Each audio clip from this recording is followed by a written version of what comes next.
Hi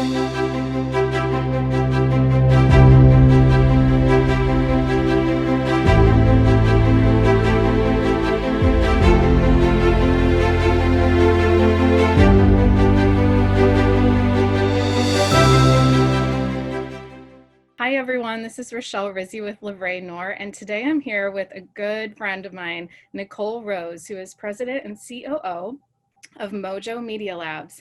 And I'm just so tickled to have her here today. She's coming coming to us from her home, although her background you'll see is a picture of her office, which she doesn't get to see very often because of COVID right now. But I want her to tell her story from the very beginning. I think she has a lot of great nuggets. Take it away, Nikole. Thanks so much, Rochelle. I appreciate it. And yes, Rochelle and I have had the opportunity to know each other for, 10 plus years now. And I just am so inspired by Rochelle and the work that she has done in her journey. And so I'm thrilled today to be able to, to share my story with, with her, and hopefully this touches others, because you've touched me so much, along the way, and you've just been a huge inspiration. So I appreciate that. Thank you. I appreciate that. Yeah. And yes, the background. So these pictures were taken when we first, built out our office space here in Dallas. But now, ironically, this is what it looks like when you go to the office. Is nobody there. And it's, wow, what a change it's been lately. Okay, so I'd love to just kind of maybe start from, I won't take forever. I won't start like the day I'm born, but I think it's important for people to understand kind of my path, because I didn't set out to be an entrepreneur. I had no grand plans of owning a business, running a business, never saw any of it coming. And I've learned in life to recognize opportunities and kind of like have faith and gonna go with it, and not necessarily pass up opportunities. That's been a benefit for me in my life, and something that I've enjoyed. But I definitely wasn't one who was like, here's my 5-year plan and I'm going to be doing exactly these things. So probably a good thing, because it most likely wouldn't have happened. So I graduated from Baylor University with a degree in marketing. I actually have stayed within marketing, which is really highly unusual.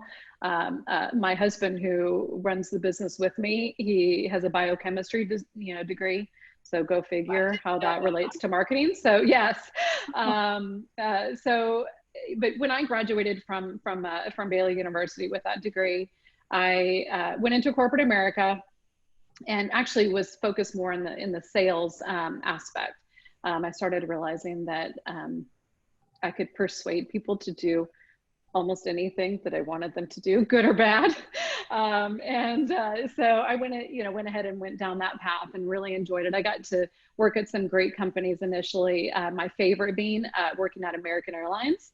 And so one of the biggest benefits, obviously, back then, was to be able to travel. So this was pre-children, any type of commitment. So it was like one of the best, jobs kind of out of college, was to be able to work in sales for American Airlines. And so that was a great time.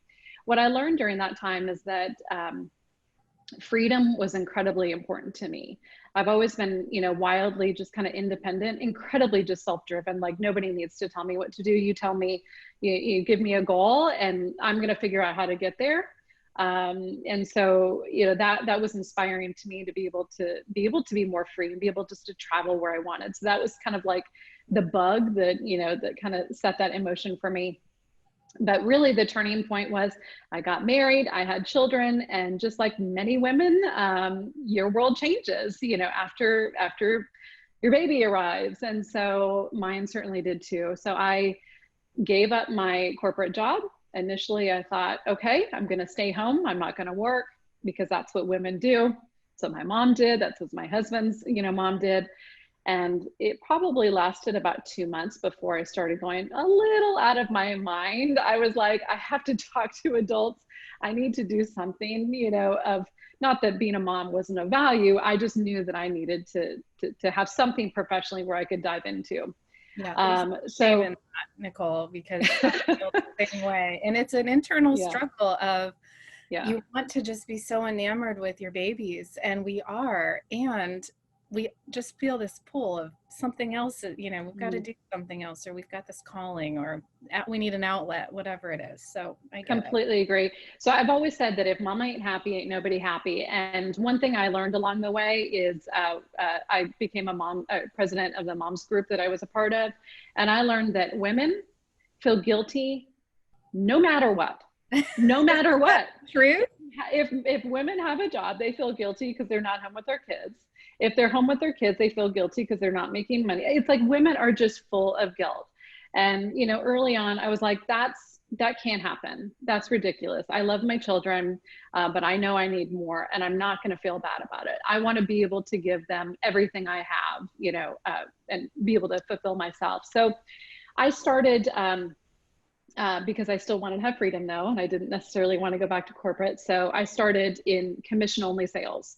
I was like, hey, if I sell something, great. If I don't, that's okay. So things just took off. I worked in the promotional product business at the time, which allowed me a lot of flexibility. Ended up over many years, getting a lot of great accounts, and had just tons of flexibility. I was earning great money, and while at the same time still managing the kids. It was kind of a COVID situation, but there was no Zoom back then. I'm telling you, if my clients had any idea, if I would have had Zoom, no way. If it would have been in today's, this never would have flown. I mean, the things that I was doing while I'm talking on the phone with them. Yes, changing the diapers, cleaning up vomit and Cheerios. I've been there. Yes. I've been there. Yeah. So gosh. So it was probably very good that happened many years ago.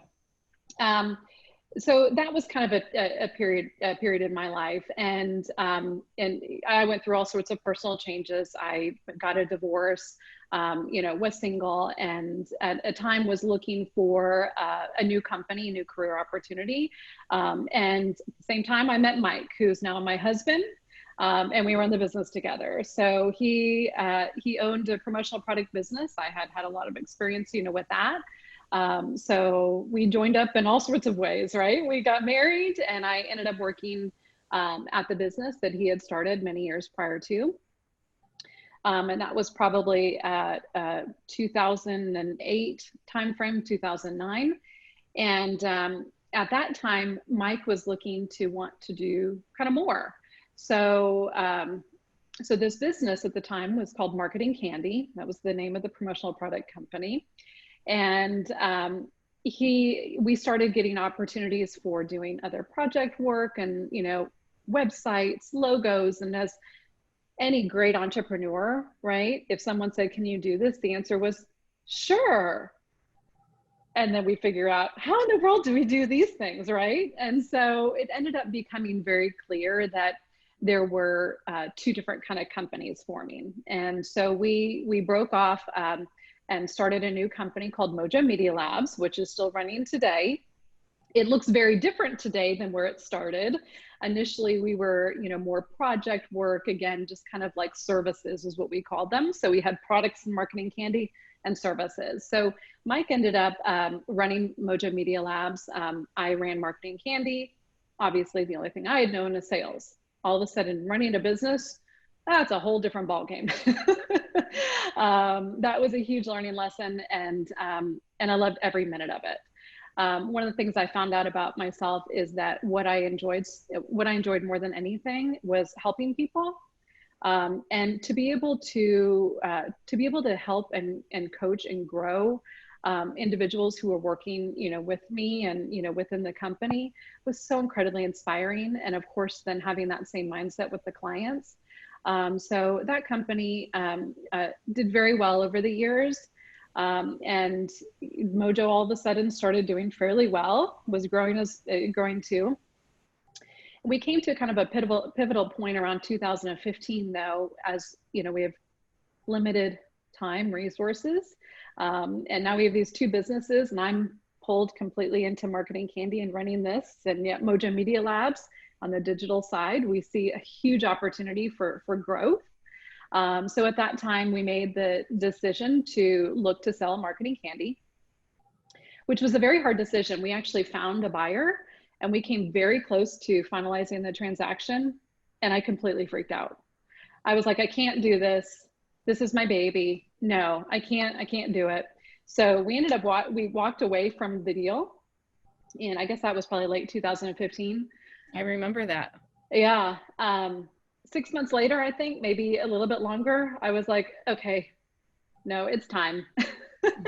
It's time to be able to move on. I just had such a connection. It was the first, business that I had, and it was like so a part of me. As when you're an entrepreneur, like it's very difficult, especially I think initially, you get so attached, to what you're creating. It truly does feel like it is a part of you.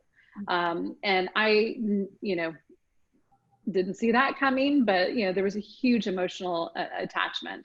It's an art form. That's what it is. It is a masterpiece as you built it, and you do own it. It's like reading your own poetry. It's like so vulnerable. Like to trust somebody else to take that over and Yes. grow it for you.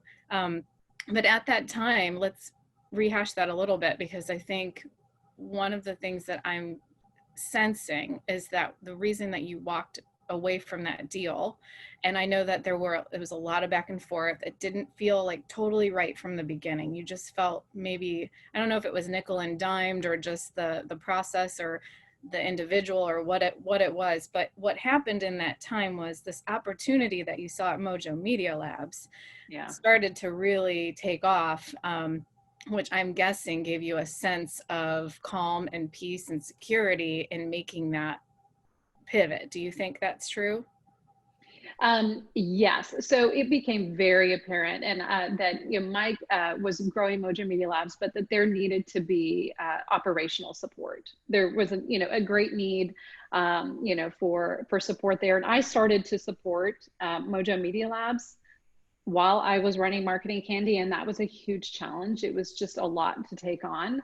But really, it wasn't so much about the deal that made me kind of like walk away at the beginning. It was my own mind. It was my emotional connection to the business that I had grown, and my fears around, is somebody going to take as good of a care of the clients? Are my employees, are they going to be taken care of? Is somebody going to treat, like you said, my baby as well as I treated it, because I care so much. And so ironically, we went back to the same company who had made the initial offer and said, okay, we're ready now for real. And thankfully, it's a great company. They were very gracious, understood, the path that, I kind of had to go on. And we did, move forward with that in 2016. And it's been a great relationship with the company who purchased Marketing Candy. It's actually been a wonderful synergy. So that worked out really well. So Mike and I now have joined up. He is CEO of Mojo Media Labs. Mike is absolutely a visionary, right? He's the one who's seen several years, down the road, even further, to be able to go, this is the direction that we need to go. What I have found my strengths to be is, well, I'm like a little Swiss Army knife, right? So wherever you need to fill in, you can fill in. But my like interest, the wine cork. Yeah, exactly. Very familiar with those, especially now during COVID. So, running Mojo Media Labs and being able to have him more visionary, focus on sales, where it's interesting because my whole background had been in sales, and even in Marketing Candy, I did operational stuff, but there wasn't as much operational that needed to be, done. So I spent a lot of my time in kind of sales and visionary for Marketing Candy, but I completely switched gears when coming to Mojo Media Labs, and now, became, the COO. So my job was to make sure that everything internally was running, and I didn't, I didn't have anything to do with sales. So it was a total 180. At first I was very scared. I'm like, can I do this? Is this, I don't know what I'm doing. I don't know anything really about, digital so much. And I thought, you know what, darn it, I can learn, I can figure it out. And, to this day, the mindset is, there's going to be every day you're going to feel uncomfortable. I feel uncomfortable every single day. And as I tell my children, if you're not uncomfortable, you're not growing, you're not learning. And so I have just learned to be very comfortable with being uncomfortable, because I know that those are learning opportunities, and I'm growing as a person and, able to then help more people. So So going back, you had mentioned, or maybe you hadn't, sorry, I'm not sure, but HubSpot. So Mojo Media Labs initially, I told you, was kind of a project, a project-based service, business. And in 2012-13 timeframe, we ran across HubSpot, which is a software platform. Initially, at the time, it was a marketing automation platform only.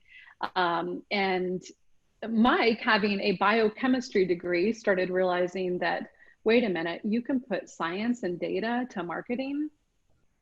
And that's what HubSpot could bring, was the analytics and all this stuff in one platform. And he saw the vision immediately, which was obviously a fantastic decision, best decision that we ever made. And he really drove that. So, we signed on. We were one of the first agency partners that HubSpot had. Now their agency ecosystem is, I can't keep up. There's several thousand agencies that are a part of it. We're in the top 0.1%. We're one of their top tier partners, to this day. So the relationship has just, has thrived and grown. So, but we're not a HubSpot shop. What we do for our clients is, we work with B2B companies primarily, and, with a goal to help them grow.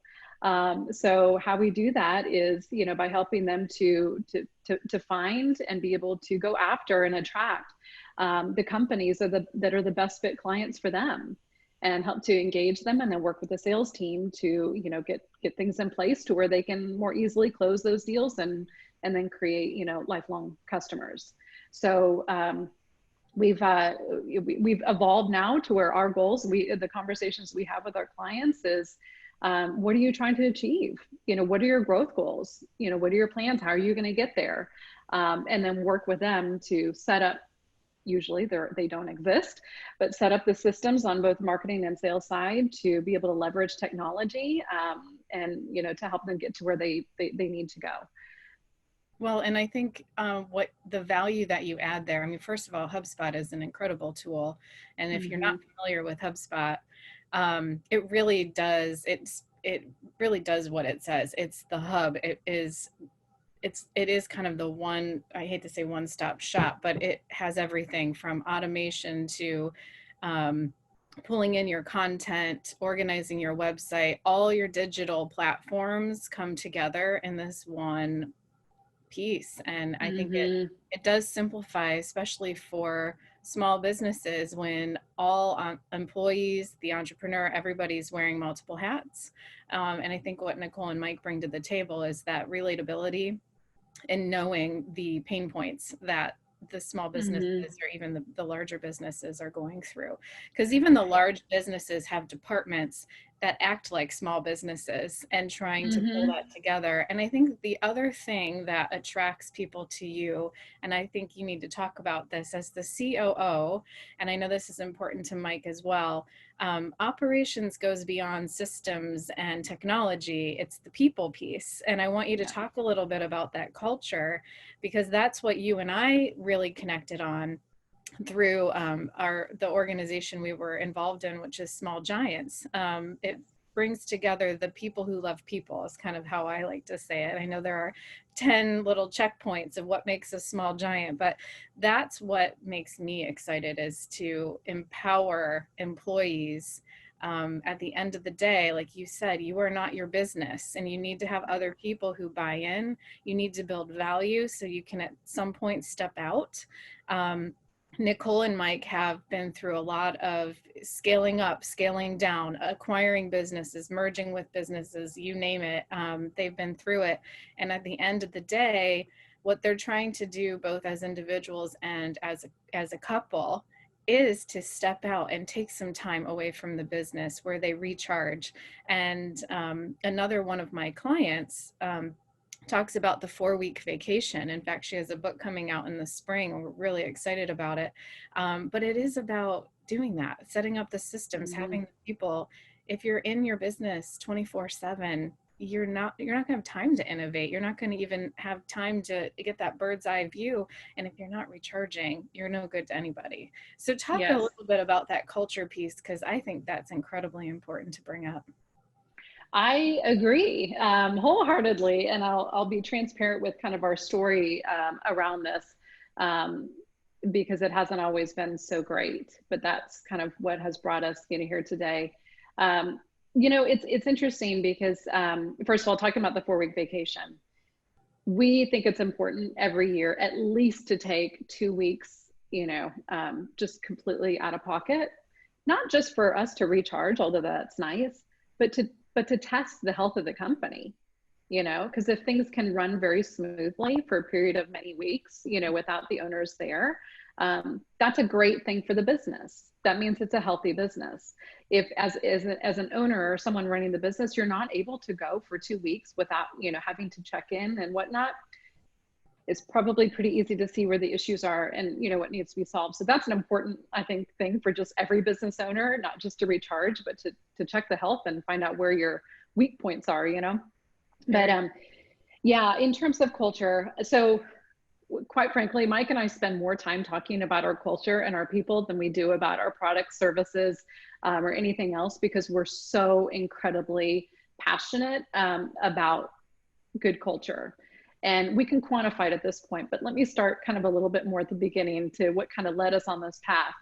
So in 2016, when I joined Mojo Media Labs full time, Mike and I realized, wow, maybe it was 2015 that we came to this realization, but it was several years ago, that we don't have the culture we want. We're like, what have we created?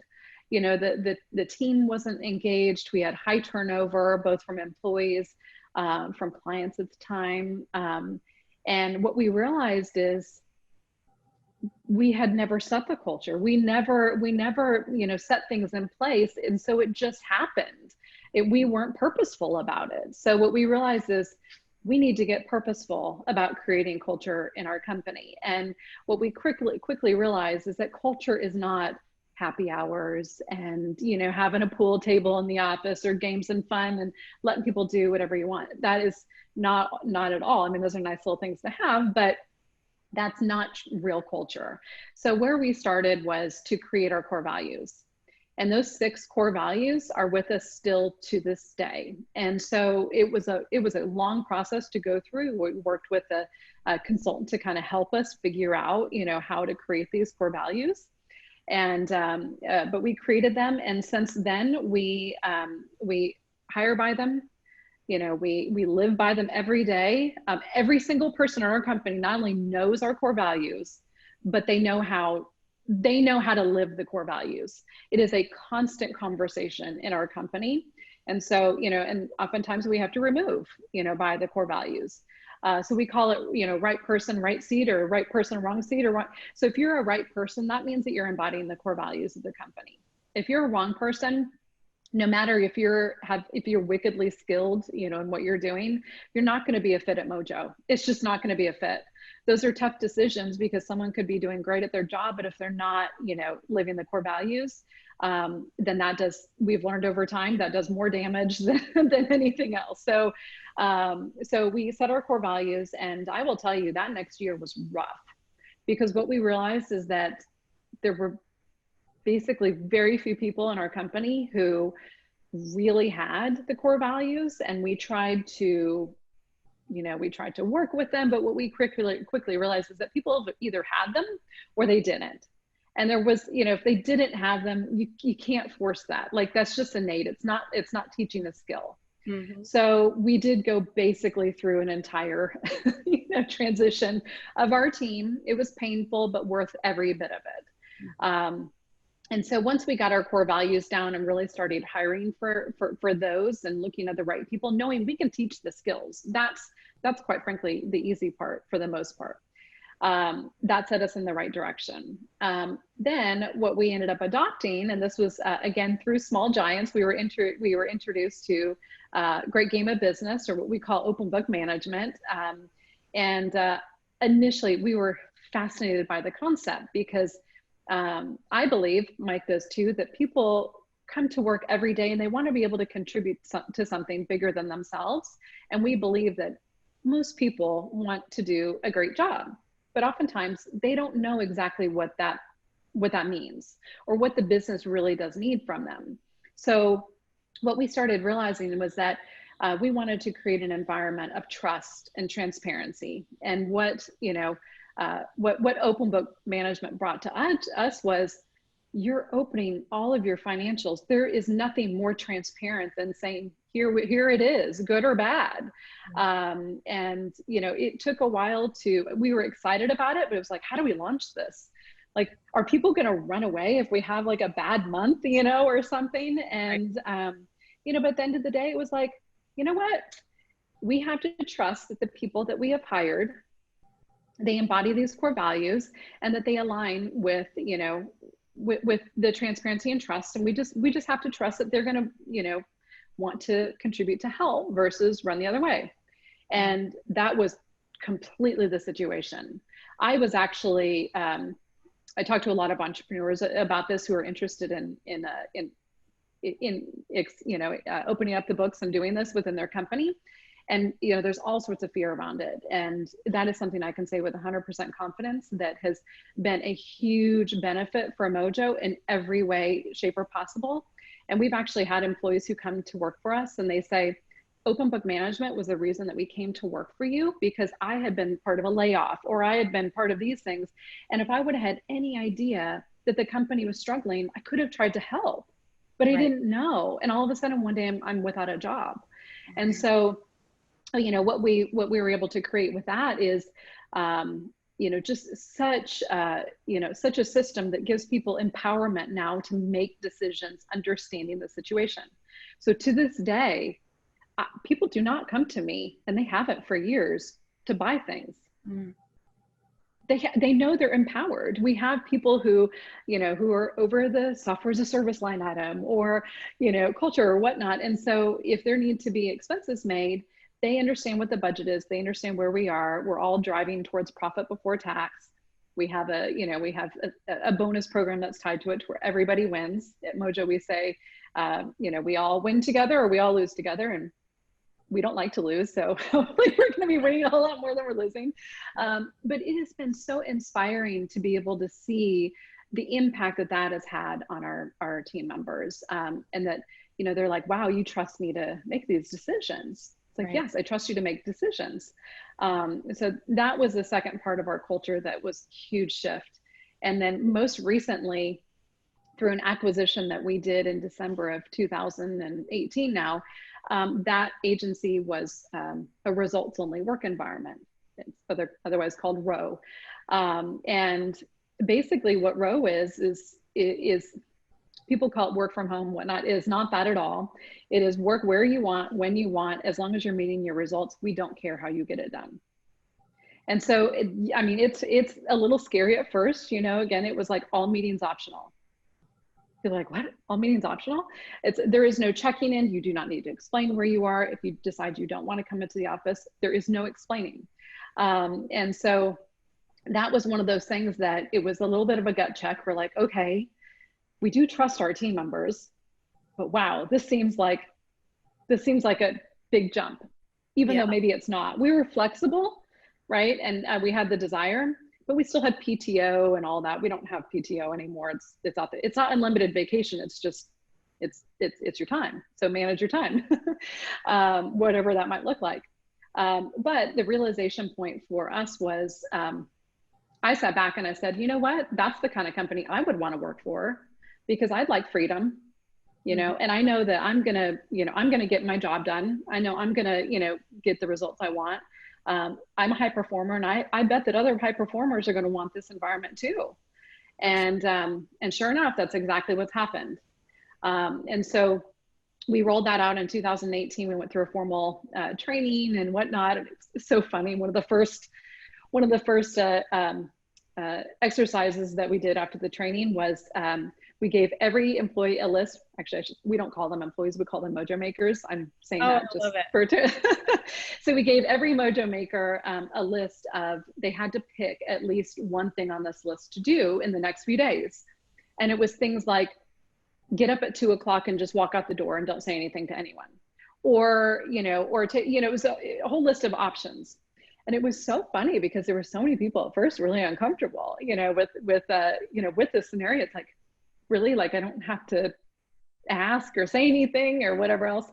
So we went through that. And I know that we don't have all the time in the world, so I won't go on, but I have such inspirational stories that would just touch your heart with the impact that that has made for people in, with their family lives, and just being able to give them their time back, being able to allow them to be an adult and make good decisions. Right. And, so the results only work environment, open book management, and core values has created the culture that we've had. Yes, we've gotten awards for it. We've gotten the best places to work in America. And recently we did win the Forbes Small Giants award, which was really impactful for us. Thank you. So those things are great. Our Glassdoor is 4.9, 100% CO rating. But what's more important to us is that it's genuine and real, and we know it. And so what's really cool, what's starting to happen is that companies, prospects are getting attracted to Mojo Media Labs because they want to work with a company that has great culture. Yes. So we're starting to look at, like, our ideal customer is one that they have a great culture too. So that's a really cool dynamic that we didn't see kind of coming. Well, there's so many little, I said at the beginning, so many great nuggets that I knew you'd bring to the table, but in between that, especially that last characteristic of your culture, I too would have been like, wait, what do you mean? But like, what do you mean you don't come to a meeting? Because I am a high performer. I also enjoy the freedom. And I think you're absolutely right. Who wouldn't want to work in a company that they aren't trusted? Like, that's so amazing. Like, to be trusted to that degree, because what you're doing is not only developing trust, and you of course gonna have the accountability, you are developing leaders. And when you really live by your core values, you start to have this decision-making model of how to hire, when to, I hate to say fire, but let go and bless that person on their next journey.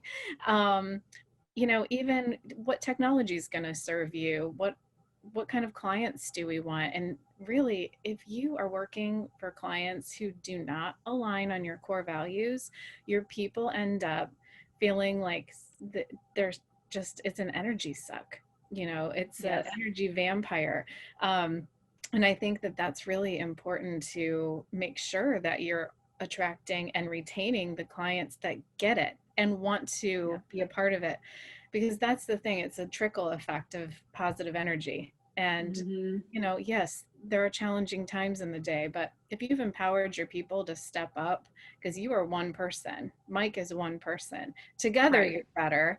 And with this team, you're all able to support each other. And I hope that they see the human side of the business owner, because at the end of the day, that's the big picture, is that we are humans, and hopefully we're all giving our gifts and being able to lead positive cultures and positive businesses. And even telling these stories, Nikole, this is exactly why I wanted to have you on, because I want to grow the network with other positive entrepreneurs, people who are real, who say, yes, this is my true north, this is what inspires me, this is what keeps me going. And I think that everything shared here, I think that I would love to hear more of those stories, by the way, of the employee side of things, and even the client stories, and maybe we can do a blog together about it. Absolutely. I think that's a great kind of article piece that we should put together. One of the things I wanted to ask you before we hang up here is at the very beginning, when you and Mike first got together, what do you think? Well, tell us how did that come together? Like, did you just have a discussion one night having one of your favorite bottles of wine? I know you guys are like such wine connoisseurs, so I always bring that up. They really have a great selection, I have to say. But what brought you together to say we could do this in business together? Because I think that family-run businesses have their own challenges, and I think that there's somebody out there that needs to hear this. That were there times where you're like, well, maybe we shouldn't do this, or was it just right away you're like, you know what, this just makes sense? So I will definitely answer that question really quickly. One thing I didn't mention, and ironically, some of the last things that we created was our mission and our purpose. Mhm. Our purpose, though, we are really passionate about, which is enriching lives. So when you talk about our North Star, like everything we do, anyone who comes into contact, with anyone at our company, we want to look through the viewpoint of trying to enrich their life. Mhm. Our mission is to help you grow smarter. So whether that is helping businesses grow smarter, whether that's helping our team, our Mojo makers, grow in their career, whatever it is, helping our client, contacts grow smarter. So we take all those things very seriously. That's the most fun part about a business, by the way, is being able to work with great people and be able to see how you can touch and enrich their lives. I mean, I just have to tell us really quickly. So we had our rally, the last in-person meeting. It was in January of 2020. Thankfully, we got it in. But so how the team started, and Mike and I had no idea. We just showed up. In fact, quite frankly, rally, which was a very exciting thing. We fly everybody into Dallas. And we really hardly had any part in putting it together other than just kind of doing what we were told. And the team did such a great job. But with how they kicked off was they prepared to tell us how the bonuses that had been given out the prior year based on our open book management, and everyone focused on that, how grateful they were for it. And they shared all the ways in which they used the money. And then through pictures and so forth. And Rochelle, I mean, there wasn't a dry eye in the house. Like, one Mojo maker said that his mom had lost his job. And so he was able to help, and provide for her during a very difficult time. Someone else had, been able to have enough money to buy, their new driver in the house, finally be able to get a car, for them. And it was one thing after the next. And everybody just unanimously, said, we are so incredibly grateful to work at Mojo and so thankful that you give us the opportunity, to be transparent and to help to grow the business and to reap the rewards of it. And we just want to say thank you. I was like, oh my God, this is why we do what we do. This is why we do what we do. Because it's hard and not every day, you remember those things, but that's why we do what we do. Mhm. So great example, I think, of living our purpose. Yeah. As far as Mike and I working together, I have to say, I really don't think that wasn't an intentful conversation to say that this is going to be a long-term thing. It just kind of happened. Mhm. And, so basically our entire relationship, almost, we have been working together. Right or wrong decision, it just has been, that's almost just all we know. It's funny, anyone who, when people find out usually that we work together and run the business, almost 99.9% of the time, it's like, oh my God, how do you do that? I could never work with my spouse or, whatever. So we get that all the time. And it does come with challenges. There's absolutely no doubt about it. But what gives us, this kind of the strength to go on is that we have the same beliefs. We want the same things. We are in it for the right reasons together, and we want to grow something really special. And so our values, are aligned, and and that is connected. And so because of that, and there's obviously innate trust, that we have each other's back, and always have. And so it's really a team effort to be able to get there. We also have put boundaries and rules in place, so we really don't talk about it, much nights and weekends. We don't, we do have a personal life as well. We do separate ourselves, and, do have a husband and wife relationship, and, and not just business partners, right? That's just kind of part of our life. But I think that we've been able to, over the years, figure out how to make that successful and create boundaries. But we definitely have counseled some couples who have been thinking about, entering into working together, because there are definitely challenges that come with it. You kind of have to go in eyes wide open, and if you're ready for it, it can be a beautiful thing. Yeah, thank you for that. Yeah, I think that there are a lot of people who think, especially with the remote working that we're all experiencing right now, like, well, what can we buddy up and do together? Because Yeah. why not? With people being laid off, or I just see more and more spouses coming together as personal and professional partners. And I think you're right to have boundaries and to realize that each person is still their individual self, but that's not any different than marriage, right? Like it just takes kind of in parallel.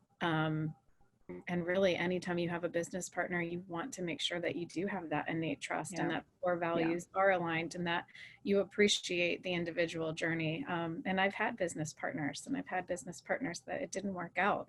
Yeah. I've also gone through a divorce. I mean, I can see it from all Hmm. angles. So Yeah. um, thank you for sharing that, because I think those personal sides of entrepreneurship often don't get talked about. And Yeah. it's really important that, we're not sugarcoating it here. This is tough stuff, It is tough stuff. running Yeah. a business, managing people, empowering people. It takes a lot of thought, energy.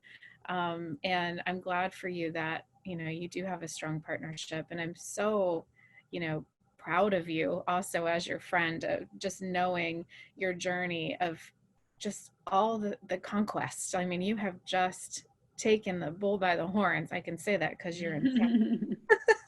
Oh, um, thank you. You're so sweet. Well, I will say that Mike and I also have strong faith, and we pray often. And it's, we try to pray often together. And so there's so many things that we come up against that can, be very stressful. And, we know that we can't solve it all, and there's just some things that we just kind of give up to God and say, help, where do we yeah, go? What's sure. the, what, what's it? Yeah, Walk with us in this journey. So yeah, absolutely. And you do live that. And I appreciate that about you too.